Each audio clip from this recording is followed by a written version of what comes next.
اللهم لك الحمد كما ينبغي لجلال وجهك وعظيم سلطانك، وصل اللهم وسلم وبارك على حبيبنا ونبينا ومعلمنا قدوتنا محمد صلى الله عليه وسلم.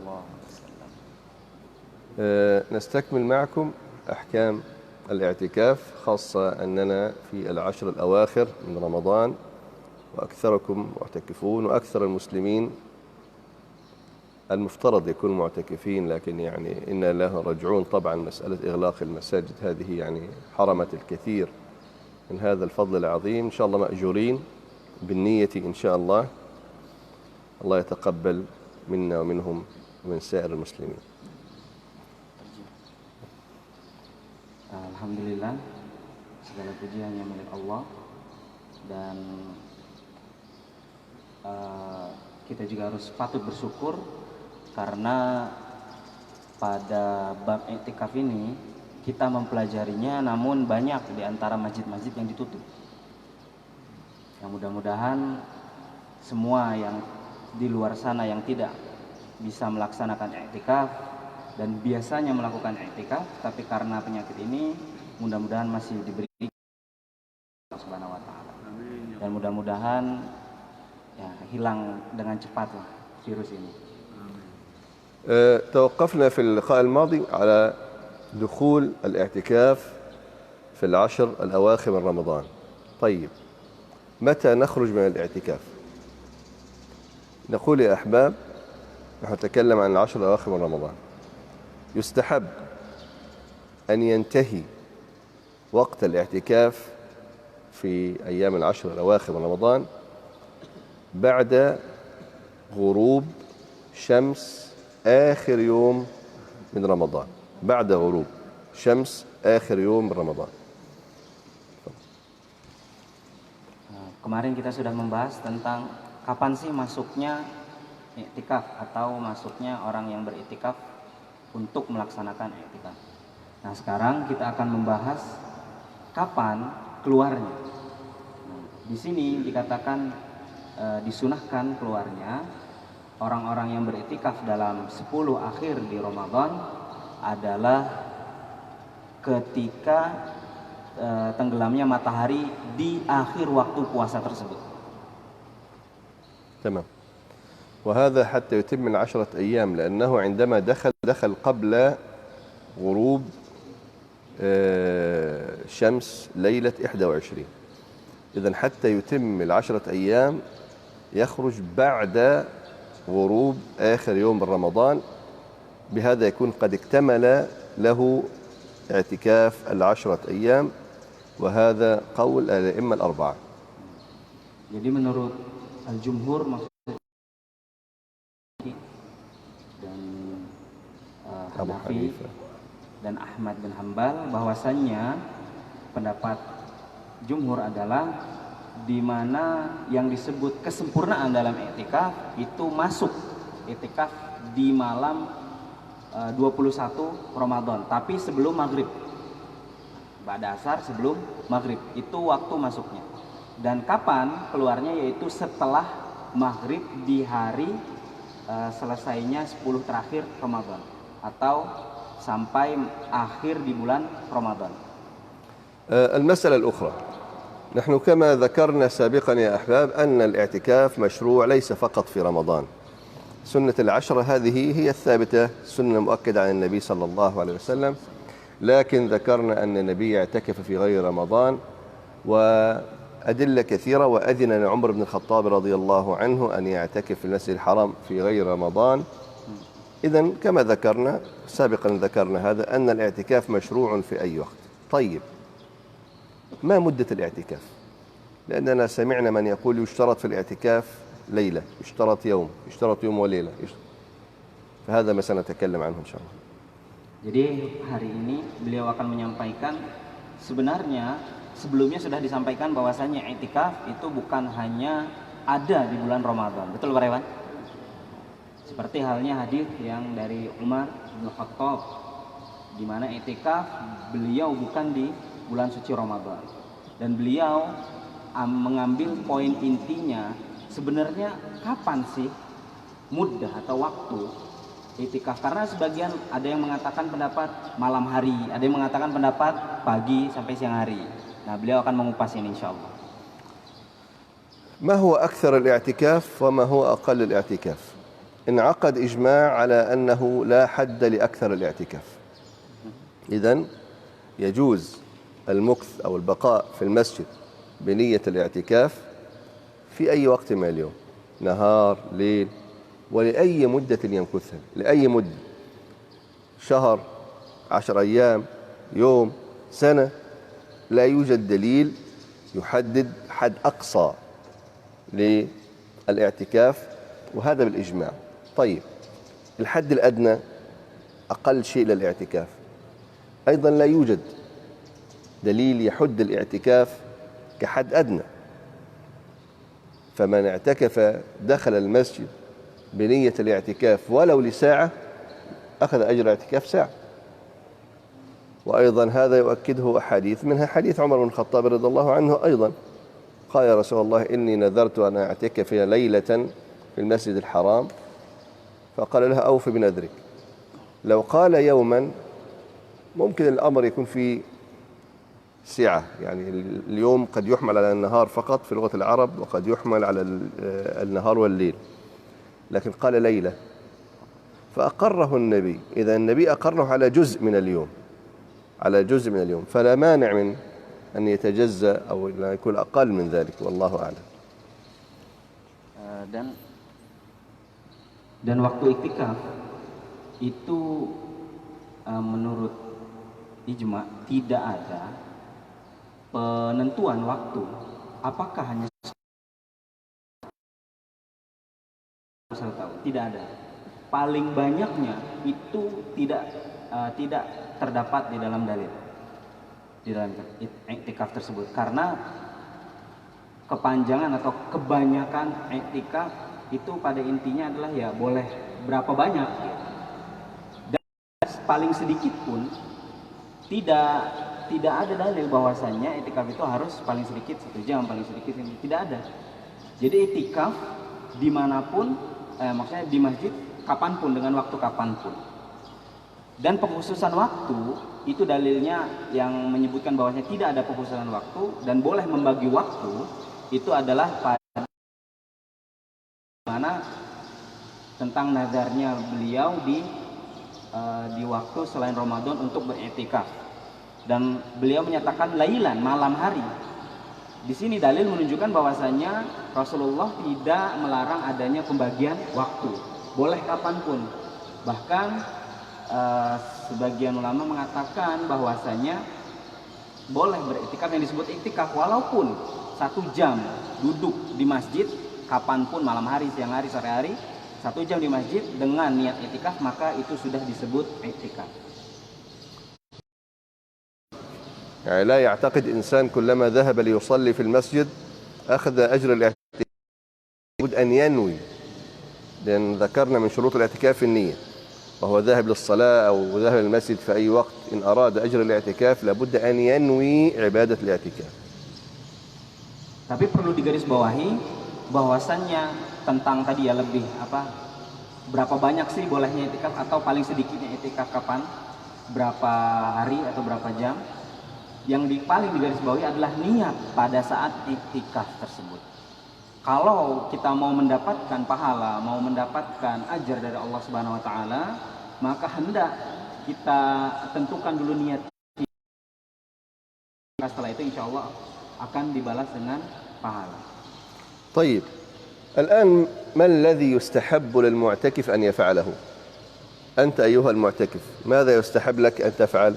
أولا يستحب للمعتكف أن يضع خباء يمكث فيه ليحقق غايات الاعتكاف اللي ذكرناها، الخلوة بالنفس وجمع القلب على الله سبحانه وتعالى واستحضار القبر وعذاب وحساب القبر، وكل هذا قد يستدعي من المعتكف أن يصنع خباء حتى يتمثل نفسه في القبر وأدعى أن يختلي بنفسه، بالإضافة إلى أنه أستر له حال نومه أو انكشاف شيء من عوراته. Nah, Sekarang kita masuk, apa sih yang ketika atau yang ditekankan ketika hendak beriktikaf? Jadi di sini dikatakan yang pertama, bagi yang ingin beriktikaf itu disunahkan untuk seperti membuat kamar-kamar gitu. Seperti kalau di warnet itu. Maksudnya di situ kan, tapi biasanya memang kalau di Arab, fil Arab سطر في سطر. نعم نعم هذا موجود منتشر مشهور في يعرفه العرب جيدا. Jadi membuat seperti apa, ada hordeng gitu ya. Nah, sekat-sekat seperti itulah, seperti di belakang. Setiap orang satu kamar, satu kamar, satu kamar, satu kamar. Satu kamar, satu kamar, yang dimana maksudnya tujuannya salah satunya adalah supaya mengingatkan orang tersebut berada seperti di dalam kuburnya. Sehingga dia dapat mengumpulkan hatinya, akal pikirannya untuk beribadah kepada Allah Subhanahu wa taala. Dan kenapa dibuat seperti itu, tertutup seperti itu?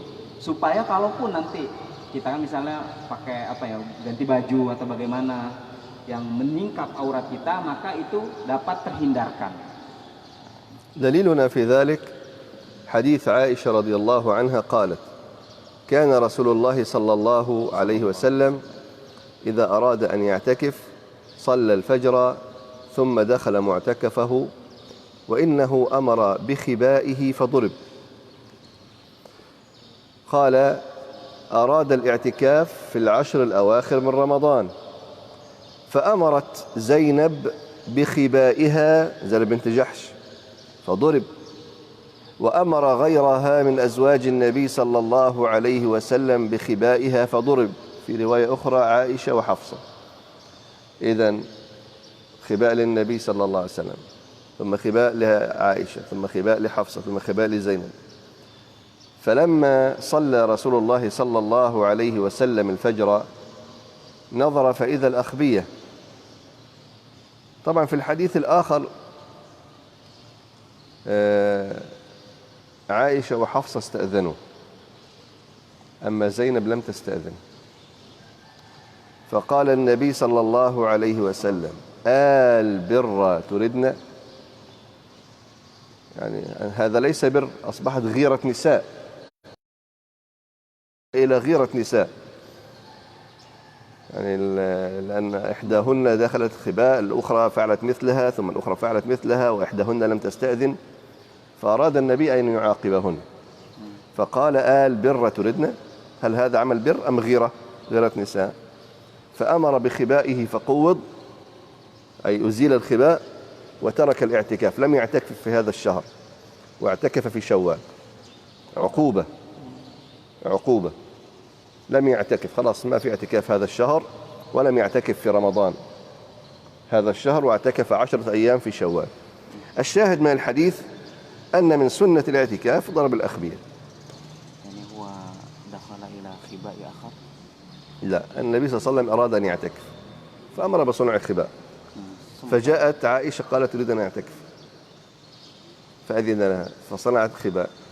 فجاءت حفصة قالت لعائشة: استأذنني لي النبي صلى الله عليه وسلم، فصنعت خباء. زينب عندما رأت رضي الله عنهم أجمعين خباء عائشة وحفصة قامت بعمل خباء دون إذن النبي صلى الله عليه وسلم. فلما رأى النبي هذا خشي أن تتحول من عبادة إلى غيرة نساء ومنافسة في الدنيا، ليست للعبادة، غيرة نساء زوجها. Nah, jadi ini tentang masalah tadi, masalah seperti kamar tadi, di mana dalilnya adalah Nabi Muhammad SAW itu dari hadis Aisyah membuatkan apa ya bahasa Indonesianya hibah itu seperti apa? Hah? Bukan tenda sih, seperti tempat pemilu itu sedikit.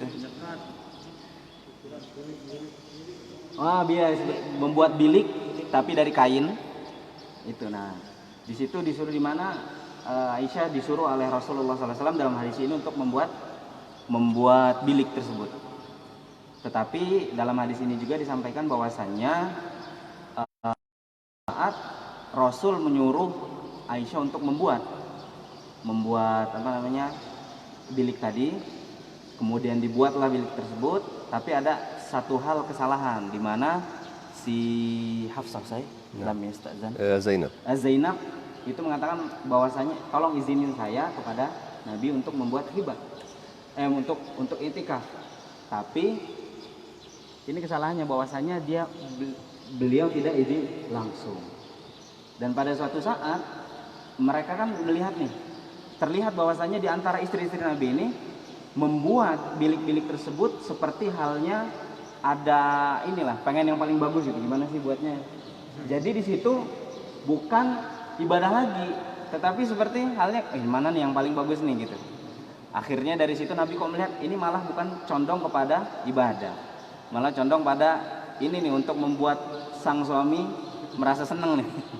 Akhirnya Nabi meninggalkan i'tikaf dari situ dan mengkodoknya mengkodok iktikaf di bulan Syawal. Nah, ini salah satu dalil bahwasanya adanya bilik.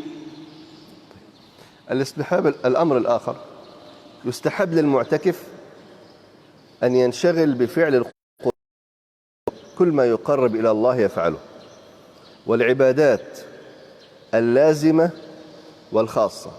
ما معنى اللازمة؟ العبادات نوعين: عبادات متعدية وعبادات لازمة.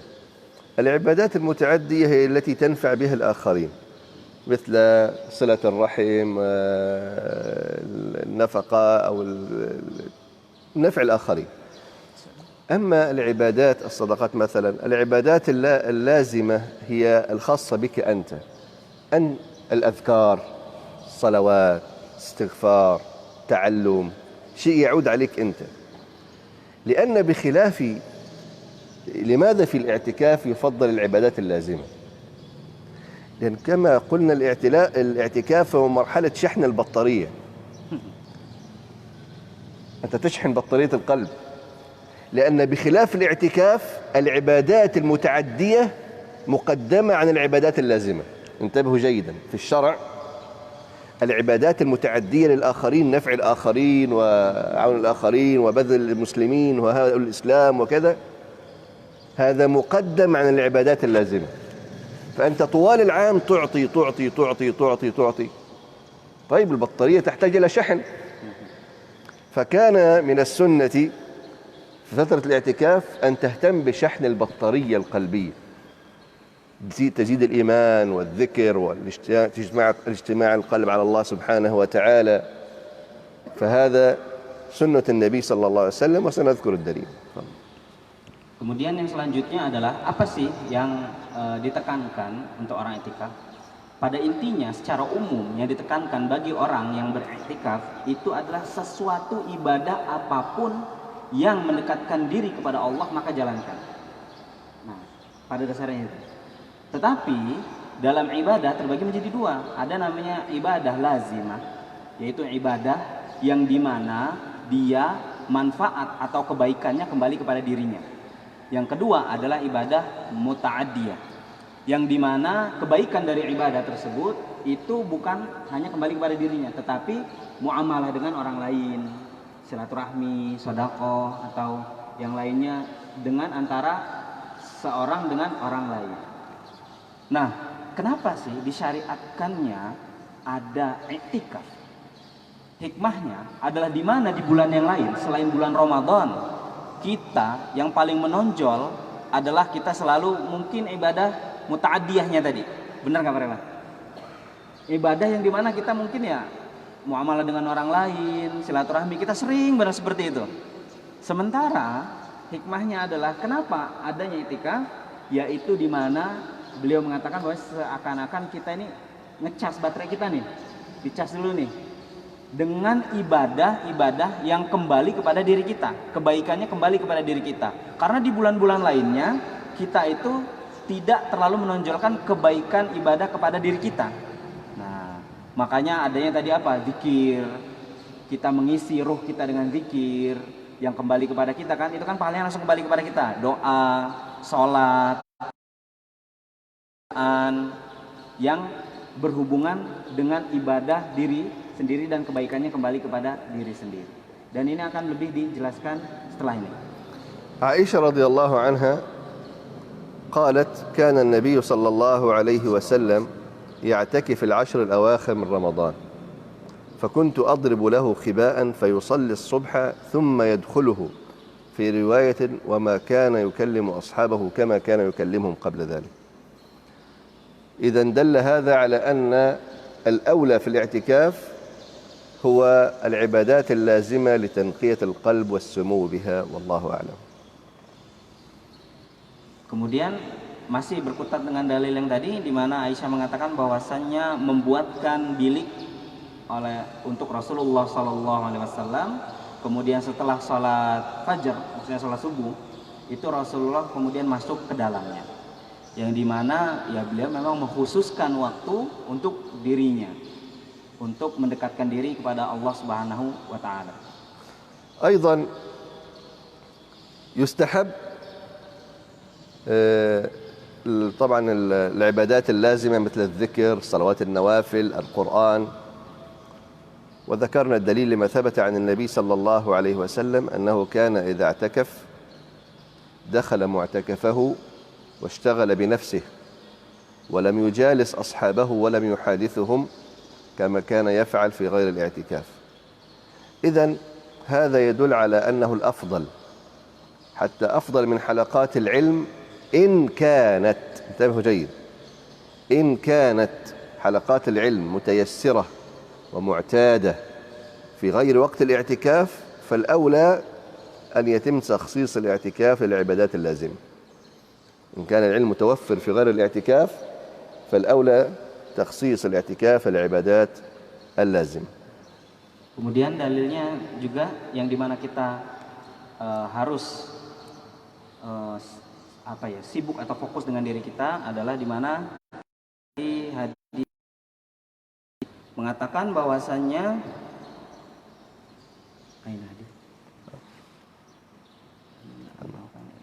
bahwasanya Nabi Muhammad SAW apabila beriktikaf kemudian datang ke tempat iktikafnya, beliau hanya fokus kepada dirinya dan tidak duduk dengan kawan-kawannya, maksudnya ya seperti hari biasa, tidak duduk ngobrol-ngobrol dengan sahabat-sahabatnya seperti hari biasa, tidak duduk dan tidak ngobrol.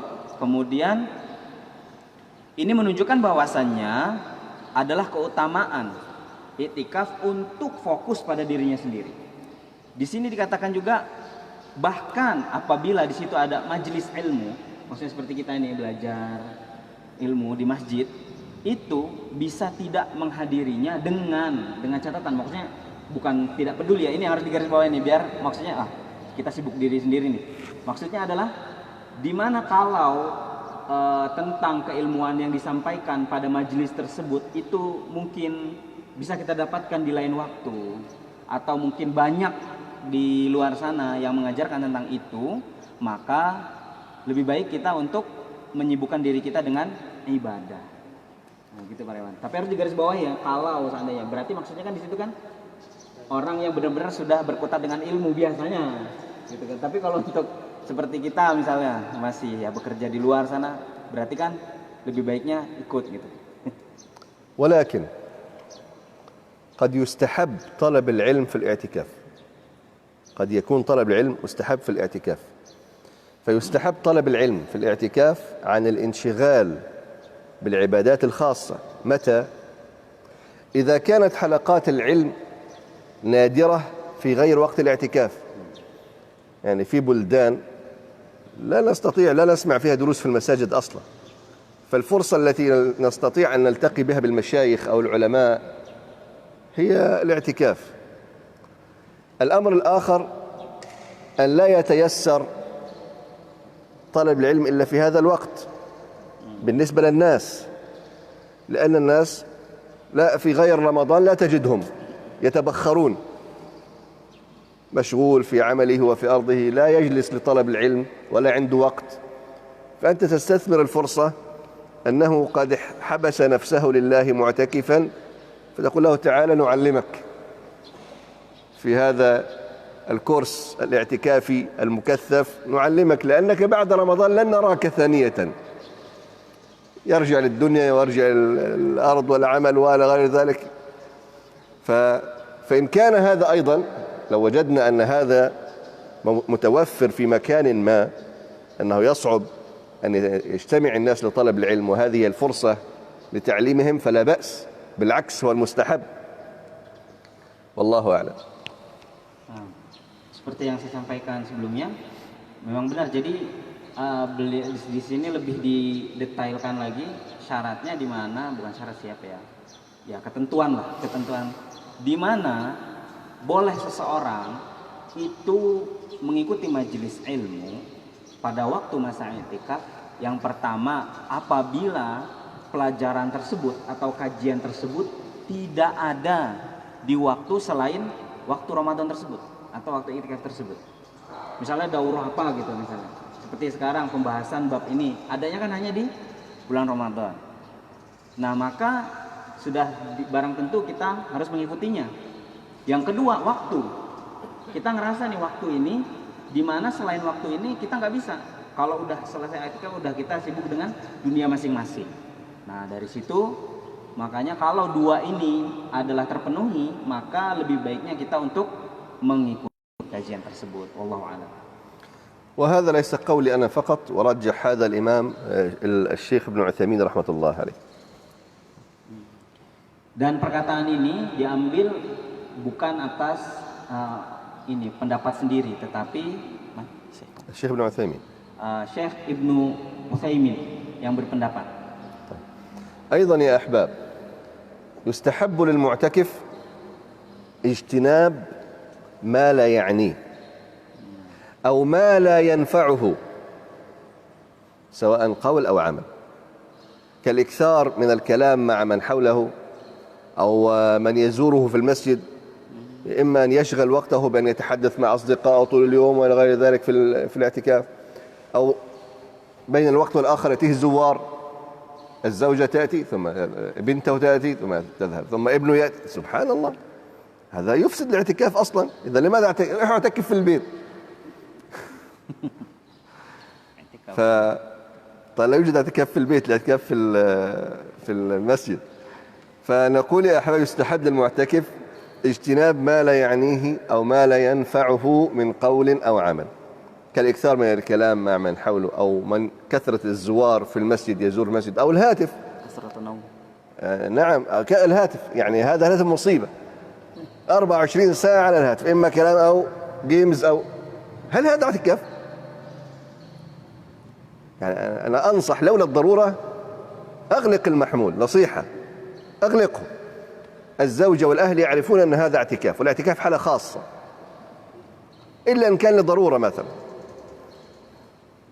ثم هذا قد يشوش على الآخرين، يعني أنت تشوش على الآخرين، هذا يريد أن يقرأ قرآن وعنده ذكر، وأنت أهلا كيف حالك، الحمد لله بخير، والله لا، أنت تشوش على من إلى جوارك، تفسد عليه عبادته.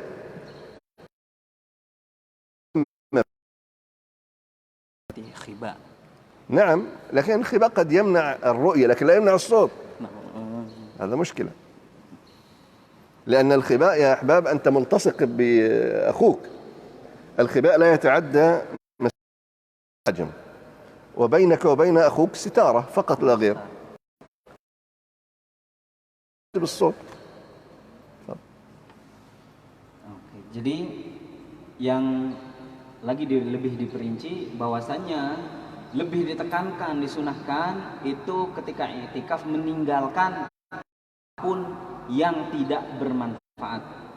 Nah, karena tadi kan apa? Kita fokus pada diri sendiri. Seperti apa? Tadi beliau menyebutkan duduk, ngobrol, ataupun ya anak datang lagi kawan, ataupun istri datang, itu sama saja apa ya? Bukan i'tikaf itu, sama saja kan ya. Lebih baik kata i'tikafnya lebih baik ya di rumah gitu. Seperti itu nanti bukan hanya orang tersebut yang terganggu, bukan orang yang i'tikaf tersebut, tetapi kawannya yang beriktikaf juga mengganggu. Kawannya sudah mengganggu ketenangan, kesunahan tadi, sunnahnya tadi ya Pak, untuk apa?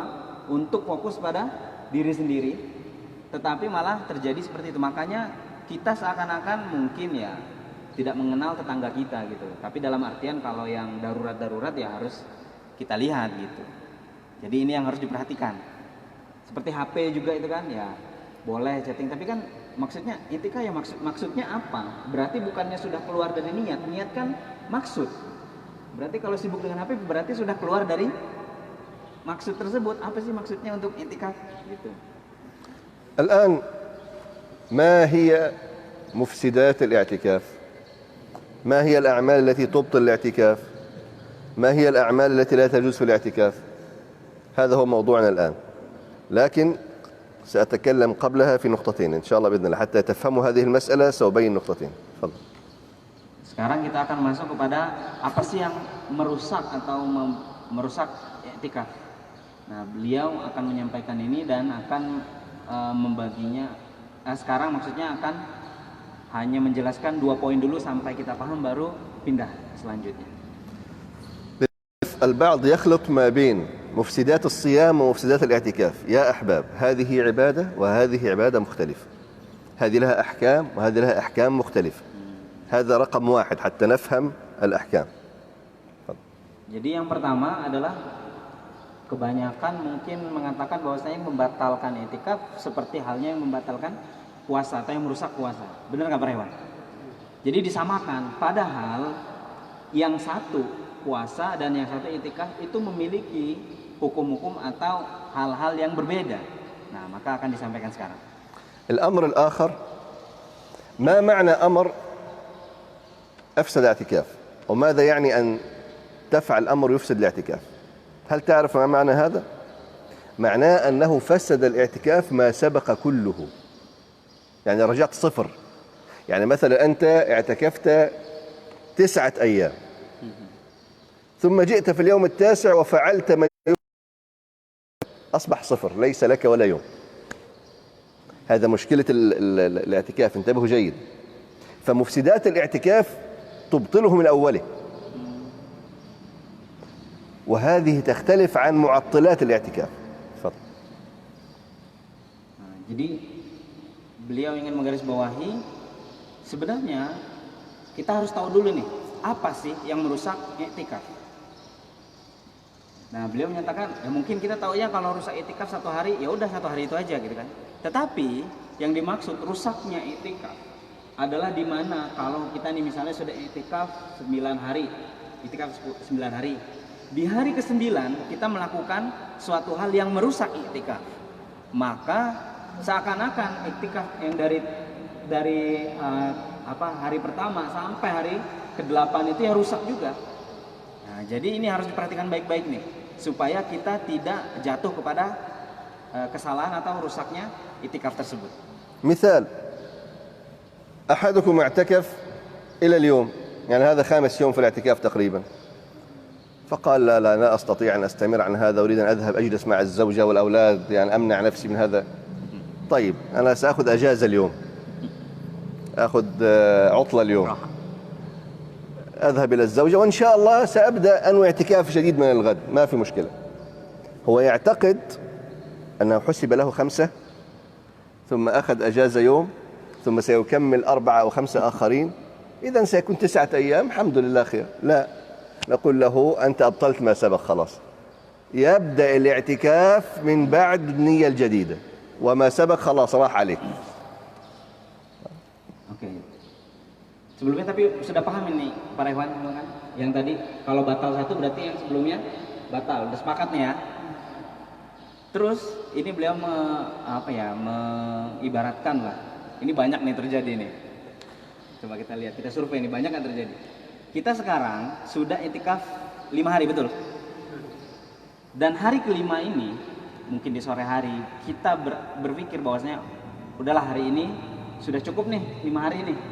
Kayaknya istirahat dulu nih, pengen ketemu istri gitu kan, atau pengen buka puasa bareng dengan anak keluarga gitu kan. Insya Allah besok paginya akan memulai kembali. Nah, beliau menyatakan bahwasanya ini sudah rusak ketika beliau melakukan itu, ketika orang tersebut melakukan itu, maka yang dari hari pertama sampai hari ke-5 dinyatakan rusak, tidak diterima. Gitu. Dan akan dimulai lagi i'tikaf. Yang tadi kan rusak nih, berarti akan memulai lagi yang baru pada saat dia datang kembali berniat untuk i'tikaf. Nah, gitu. تمام. هذا يختلف عن معطلات الاعتكاف. هناك ما يعطل الاعتكاف وكأنه تعطيل مؤقت، وهو من خرج لسبب شرعي. ولعله الأستاذ عبد الله لفت انتباهي إلى هذه المسألة بالأمس وسئلت سؤال، لكن هو شرح لي السؤال المراد بالسؤال.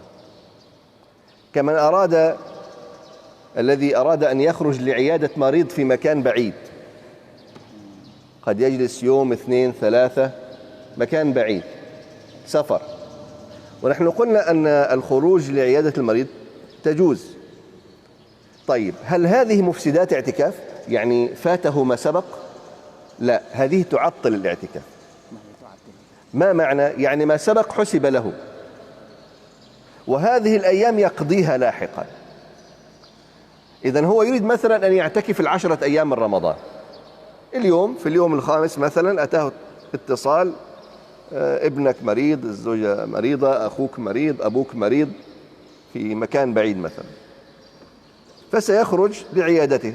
المكان يستدعي السفر، يستدعي يوم 2 3 أيام مثلا. هذا خرج بدليل شرعي، إذن لم يفسد السابق من الاعتكاف، فظل هناك لحاجة المريض. نحن قلنا الشرط أن يخرج لحاجة المريض، يعني خلاص لا يتوسع في خلاص طالما خرجت أزور صديقي وحبيبي لا، لحاجة المريض. طيب لو هو سيتأخر حتى آخر رمضان، إذن لا يوجد اعتكاف في العيد، ماذا يفعل؟ إذن عليه قضاء، يقضي 5 أيام فقط. 5 التي اعتكفهم لم يضيعوا، فهذا فقط عطل الاعتكاف لكن لم يفسد الاعتكاف، لأنه خرج بدليل شرعي، والله أعلم. لكن عطل ما هي التعطيل مثل عندما تقوم بعمل بلاي أند بوز اسمه تعطيل، وهو التوقيف المؤقت. توقيف بوز. Kemudian ini yang, tapi kalau tadi kan yang merusak, ada satu hal yang dia tidak merusak, tetapi dia seakan-akan berhenti dulu, tetapi tidak menghilangkan pahala sebelumnya.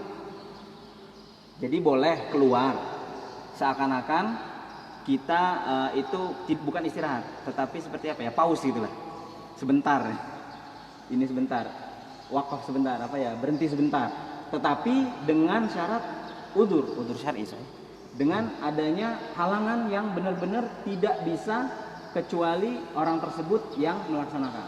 Seperti tadi beliau menjelaskan bahwasannya ini hari kelima, tiba-tiba dapat telepon dari salah satu keluarganya sakit dan memang harus diantarkan ke rumah sakit ataupun sampai keluar kota, yang dimana memungkinkan orang tersebut tidak dapat meneruskan i'tikafnya sampai selesai i'tikaf. Nah, di sini dia tidak merusak i'tikaf dengan 5 hari yang telah dia ikuti itu terhitung. Tetapi 5 hari yang dimana masih ada 5 hari lagi nih ya kan Pak Rewan, yang masih kosong dan dia mengantarkan keluarganya itu untuk pergi sampai selesai Ramadan, maka ditekankan kepadanya di waktu selain i'tikaf ini, di Syawal ini atau di bulan yang lainnya. Paham Pak Rewan? Jadi kalau yang tadi batal, hilang semua pahalanya itu. Tapi kalau ini ada, tetapi karena udzur syar'i dan wajib mengqadanya. طيب إذن مفسدات الاعتكاف، أولا الجماع وما في حكم الجماع. يقول قائل هذه مثل الصيام، لا، ستختلف قليلا. فيفسد الاعتكاف الجماع في مدة الاعتكاف حتى ولو في البيت، انتبه جيدا، يعني حتى لو هو مشترط أنه سيخرج كل ليلة ليغتسل في البيت مثلا إلى غير ذلك، يقول أنا الآن خارج المسجد يجوز لي أن يحدث الجماع، لا. إذا لا يجوز الجماع مدة الاعتكاف سواء في المسجد أو خارج المسجد، هذا يفسد الاعتكاف. هذا رقم واحد، وهذا بالإجماع. Sekarang adalah di mana hal yang merusak itu lebih rinci lagi. Salah satunya adalah yang pertama adalah melakukan hubungan suami istri. Sebagian orang pasti bilang, oh ini mah sama aja sama tentang pembatalan puasa. Tapi bukan itu maksudnya. Maksudnya adalah di mana ketika saat puasa itu tidak boleh melakukan jima. Melakukan jima di waktu ada di dalam masjid atau sampai di luar masjid. Paham Pak Rewan? Jadi kapanpun nggak boleh, di dalam, di luar masjid. Sampai kita udah keluar juga misalnya nih, yang nggak boleh juga. Kita hanya melakukan apa yang mungkin menjadi penghalang kita tadi aja. Selain itu kita tidak boleh melakukannya. إذن في الصيام لا يجوز الجماع في نهار رمضان لأنه يفسد الصيام. لكن في العشر الأواخر من رمضان لا يجوز الجماع مطلقا، فلا يجوز الجماع بالنهار بسبب الصوم وبسبب الاعتكاف، ولا يجوز الجماع بالليل بسبب الاعتكاف. أما في الصيام لا بأس. في الصيام في الليل لا بأس، في الليل لا بأس، بالنهار فقط. يعني طوال رمضان يجوز الجماع في الليل لأنه يبطل الصيام في النهار كما ذكرنا، لكن في فترة العشر الأواخر في الاعتكاف لا ليل ولا نهار. اصبر واحتسب. Oke, jadi perlu diperhatikan, lebih beliau tekankan lagi bahwasanya kalau di sebelum itikaf nih ya, sebelum 10 hari terakhir itu kita mungkin boleh melakukan hubungan suami istri, tetapi jangan di siang hari. Kalau itu dijelaskan membatalkan puasa, di malam hari boleh. Tetapi kalau sudah masuk waktu 10 akhir, maka tidak boleh di siang atau malam hari. Nah, jadi dua-duanya nggak boleh nih, karena itu dapat merusak itikaf. Perhatikan baik-baik Pak Rewan ya. Ini harus disimpan baik-baik ini supaya nanti kan nggak melakukan kesalahan. الأمر الآخر كذلك يفسد الاعتكاف المباشرة. هذا يجوز في الصيام حتى وأنت صائم مباشرة تجوز. القبلة، المداعبات، الاعتكاف لا تجوز، لا قبلة ولا مداعبات ولا مباشرة للزوجة، وهذا أيضا بالإجماع. لذلك أقول لكم لابد أن نتعلم، لأن البعض يعتقد أن مفسدات الاعتكاف مثل الصيام. لا، هذه عبادة منفصلة مستقلة. فالصيام أنت لا يحرم عليك أن تجامع في الليل، في الاعتكاف لا، ليل أيضا، ليل ونهار لا يمكن. في الاعتكاف في الصيام في الصيام أنت يجوز لك أن تقبل وتباشر، لكن الجماع لا يجوز. في الاعتكاف ليس لك تقبيل ولا مباشرة.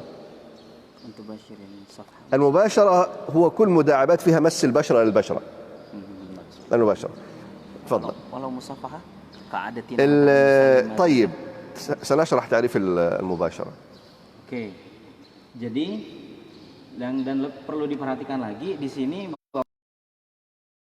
gimana tadi nggak boleh siang ataupun malam, dan juga harus diperhatikan tidak boleh juga sampai bersentuhan atau muqabalah yakni apa muqabalah yakni zai قبلة نعم قبلة تقبيل مثل في حديث أيضا يوجد هذا إجماع. النبي رخص في القبلة في الصيام. نعم في الاعتكاف لا.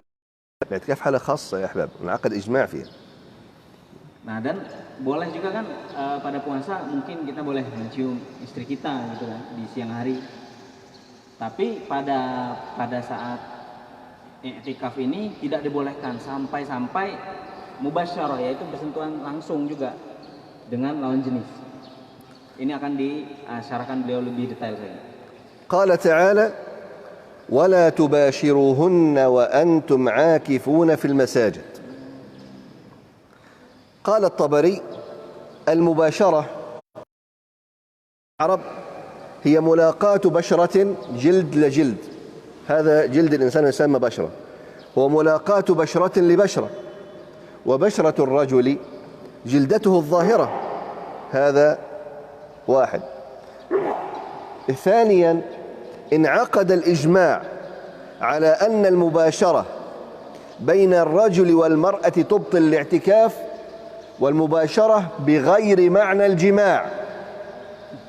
انتبهوا، لأن البعض قال المباشرة في الآية يقصد بها الجماع.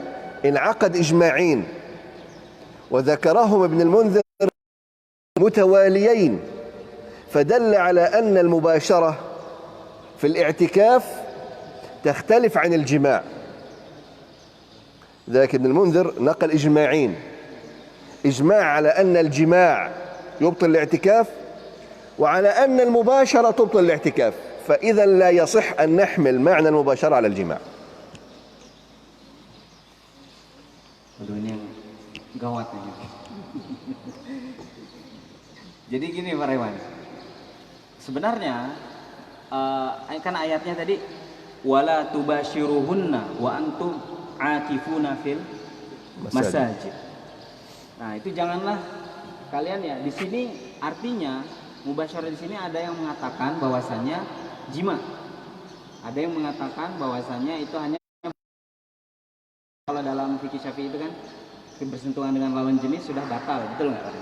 Nah, di sini dalam ijma dua-duanya ada. Tapi dalam di mana kita tidak boleh juga dalam ijma ini dari kesepakatan ulama tidak boleh melakukan jima pada iktikaf siang hari ataupun malam hari. Dan juga menurut ijma kalau kita bersentuhan langsung mubasyarah tadi, bukan jima melakukan sampai dalam bersentuhan pun itu akan membatalkan iktikaf kita. إذن يخرج من المباشرة المعتادة على غير وجه الشهوة. إذن أصبحت المباشرة الآن بناء على كلام العلماء هي المباشرة الحسية بين الزوجين، كل عمل دافعه الشهوة.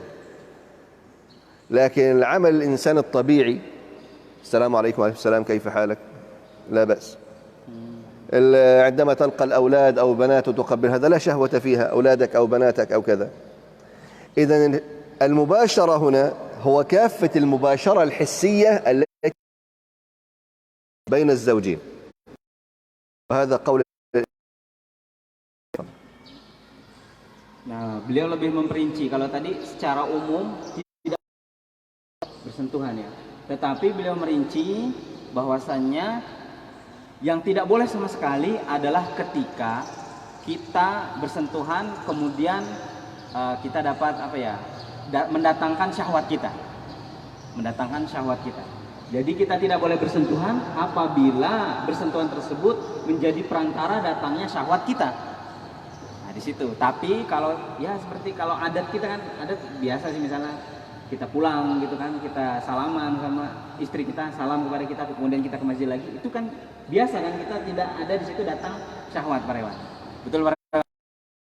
Nah, jadi itu yang harus dilakukan. Lagi-lagi ini nih. Aduh, ini bahaya bagi para jomblo ini sebenarnya ini. Bukan babnya ini. طيب. أيضا ضمن باب الجماع يبطل الاعتكاف الاستمناء بالإجماع يبطل الاعتكاف. أما الاحتلام، من احتلم وهو نائم هذا لا يفسد الاعتكاف، لكن عليه فقط أن يغتسل ويتم اعتكافه إن شاء الله بإذن الله. الاستمناء هو أن يخرج المني بفعل نفسه، أن يخرج الرجل المني بفعل نفسه أو المرأة تخرج المني بفعل نفسها.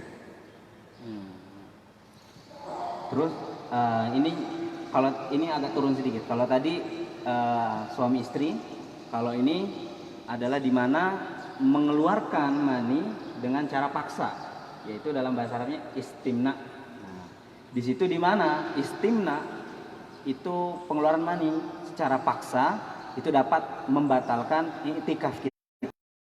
Tapi tidak apa kalau seandainya keluarnya tersebut karena sebab mimpi. أما الاحتلام فلا بأس فيه، فقط يغتسل ويتم اعتكافه إن شاء الله بإذن الله. لأنه جت بعض الشباب يستيقظ ثم يقال أنا خلاص اعتكافي فسد. لماذا؟ أنا احتلمت. لا، الاحتلام لا بأس فيه إن شاء الله بإذن الله.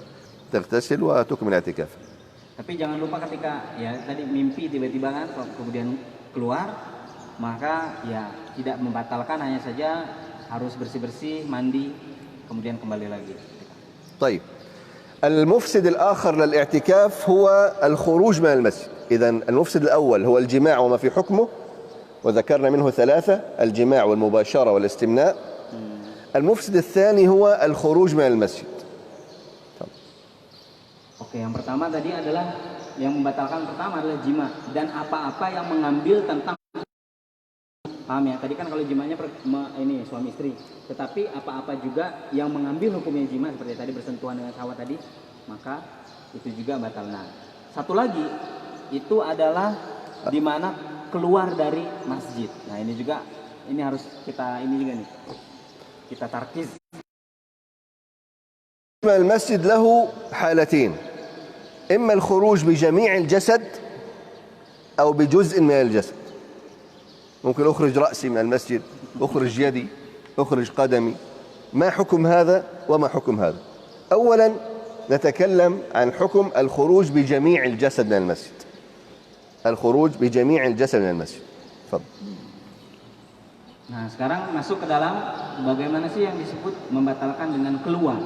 Tapi kita harus tahu dulu apa sih yang disebut keluar. Maksudnya apakah keluar seluruh badan kita atau hanya sebagian dari badan kita, dan akan dijelaskan sekarang insyaallah. يبطل الاعتكاف خروج المعتكف بجميع جسده من حدود المسجد لغير حاجة ولا ضرورة مثلا ولا عمل بر أمر به من أمير أو مسؤول، وهذا بالإجماع. إذا من خرج بجميع جسده لغير حاجة أو لغير ضرورة أو لغير عمل بر أمره به مسؤول أو أمير، هذا بطل اعتكافه وفسد. Jadi yang pertama beliau membahas tentang pembatalan i'tikaf dengan keluar orang yang beriktikaf dengan anggota badannya keseluruhan. Nah, ini dengan digarisbawahi itu tanpa sebab musabab atau tanpa sesuatu yang syar'i atau tanpa sesuatu yang wajib, seperti misalnya wali memerintahkan kita apa gitu, dan tanpa perintah tersebut kita keluar, itu sudah batal. الأمر الآخر: لا يبطل الاعتكاف خروج المعتكف بجميع جسده من حدود المسجد لأمر لا بد له حسا أو شرعا. ما هو الأمر الحسي؟ مثل قضاء الحاجة. لا يوجد حمام، فماذا يفعل؟ لا يوجد مكان يغتسل فيه، ماذا يفعل؟ يريد أن يحضر طعام وشراب، ماذا يفعل؟ فهذا أمر واجب حسي لا بد منه. هذا إن لم يتوفر في المسجد، إن لم يتوفر في المسجد. أو أمر شرعي يريد أن يتوضأ مثلا ولا يوجد مكان يتوضأ فيه في المسجد، أو يغتسل ولا يوجد مكان في المسجد والشرع يفرض عليه أن يغتسل، إذن يخرج لهذا السبب الشرعي، وهذا لا بأس فيه والله أعلم. إذن نقول أنه لا يبطل الاعتكاف خروج المعتكف بجميع جسده من حدود المسجد لأمر لا بد منه حسا أو شرعا. Oke. Kemudian ada yang keluar, di mana keluarnya tersebut dengan seluruh anggota badan tetapi tidak menjadikannya batal i'tikafnya. Apakah itu? Yang di mana suatu hal tersebut menjadikannya, apakah entah itu ada perintah secara umum, maksudnya tidak berkaitan dengan agama, syariat, atau yang berkaitan dengan syariat. Maksudnya apa? Keluar seperti halnya para yang istrinya yang jauh ataupun yang orang tuanya tidak bisa mengantarkan makanan, itu boleh keluar mengambil makanan, boleh makan, mengambil makanan, ataupun mencuci pakaian ataupun buang hajat kita. Nah, itu kan kita harus keluar dari masjid. Nah, itulah sesuatu yang dimana tidak membatalkannya. طيب أيضا لا يبطل الاعتكاف الخروج من المسجد بجميع الجسد لأمر عارض يعني ليس متكرر، ظهر فجأة، لأمر عارض ومشروع أي الشرع يقره، كخروج النبي صلى الله عليه وسلم لتوصيل صفية زوجته في الليل، تأخرت عنده في الليل فذهب يوصلها إلى البيت ورجع. أو عيادة المريض لكن دون أن تجلس عنده، أو تشييع جنازة، أو يقي، أراد أن يقي فلا يفسد المسجد، يخرج لا بأس.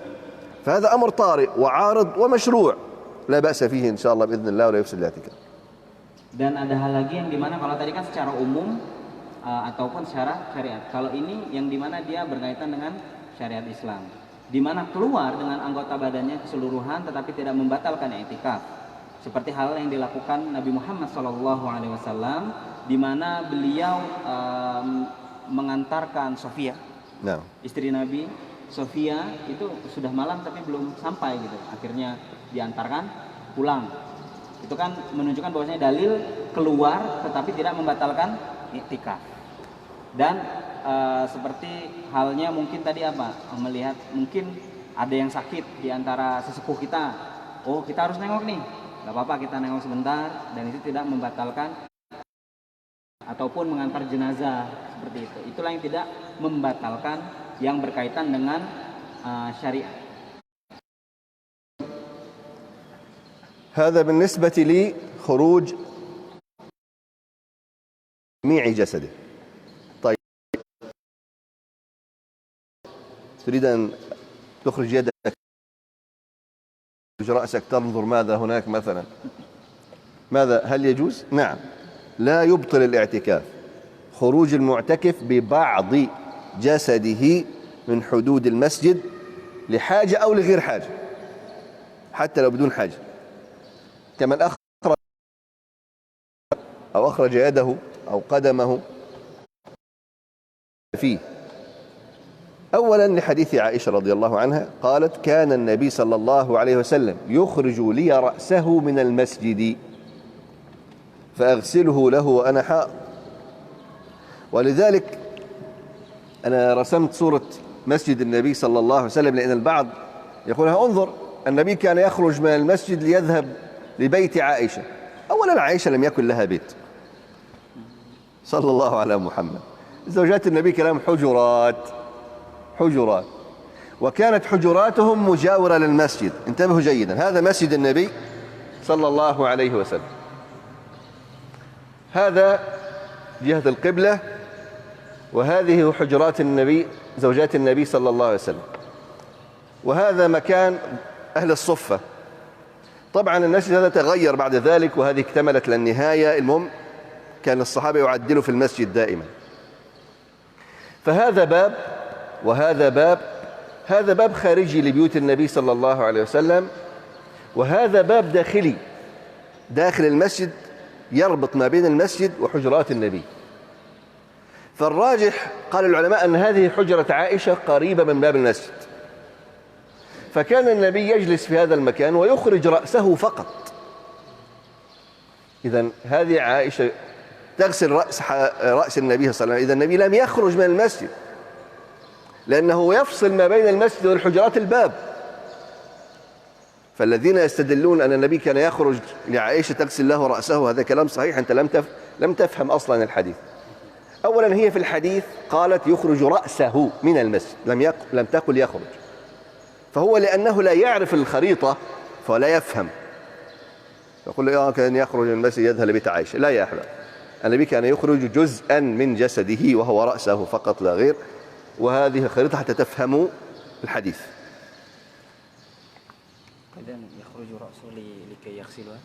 كان يخرج رأسه من هذا الباب، وكانت عائشة تجلس هنا تغسل له رأسه ولا غير ذلك. Oke, di sini ada juga tentang bagaimana sih yang keluar kalau sebagian badannya.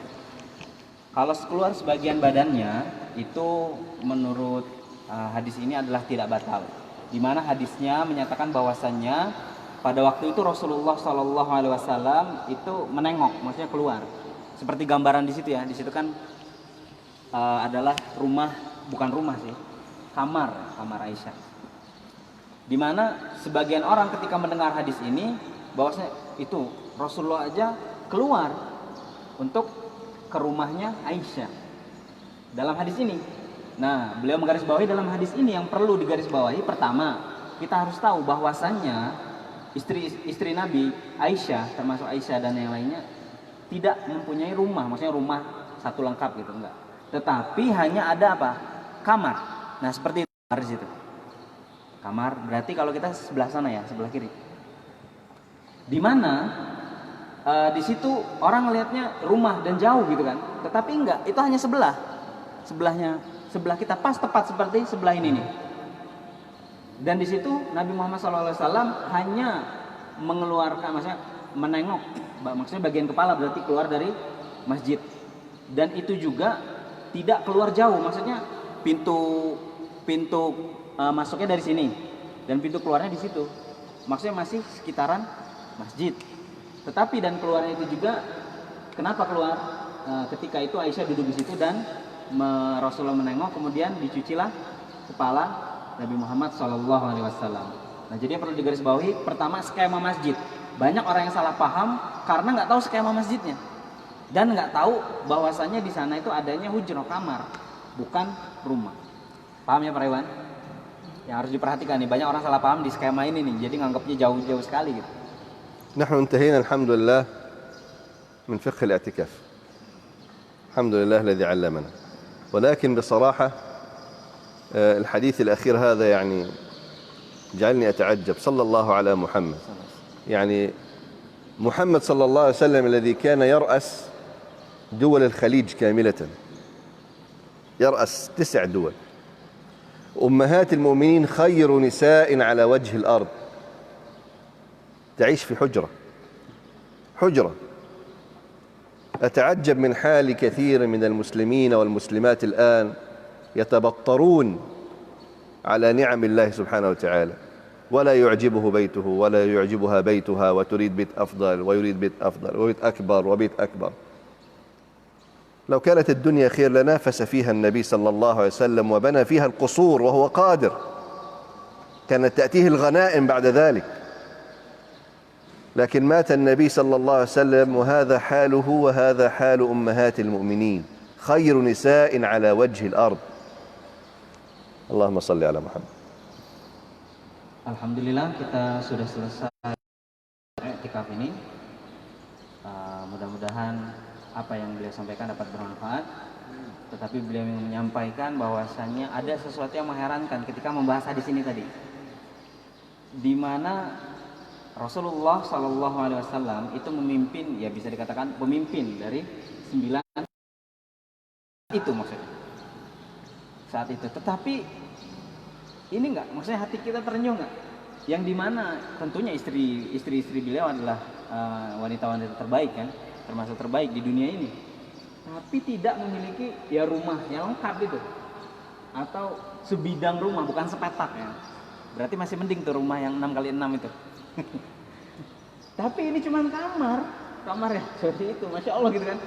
Beliau pemimpin dan beliau ya mendapatkan apa ya, harta rampasan perang juga, ataupun ya beliau itu mungkin bisa, kalau memang sebenarnya adanya visi atau misi beliau di dunia ini untuk apa ya, untuk berjuang atas dunia ataupun berlomba atas dunia, mungkin beliau harusnya kan membangun istana, membangun kemewahan-kemewahan, tapi enggak, beliau hanya meninggalkan atau tinggal bersama istrinya di kamar-kamar tersebut. Nah itulah yang masya Allah pemimpin dunia saat ini, dunia muslim, tetapi hanya seperti inilah keadaannya gitu kan. Jadi inilah yang disebut mungkin beliau memang untuk mengantarkan kita kepada hidayah atau kepada kebaikan. Jazakumullahu khairan وبارك الله لي ولكم في هذا القرآن العظيم وفي هذا الشهر المبارك. الله أسأل أن يجعلنا وإياكم من الذين يستمعون القول فيتبعون أحسنه. والسلام عليكم ورحمة الله وبركاته.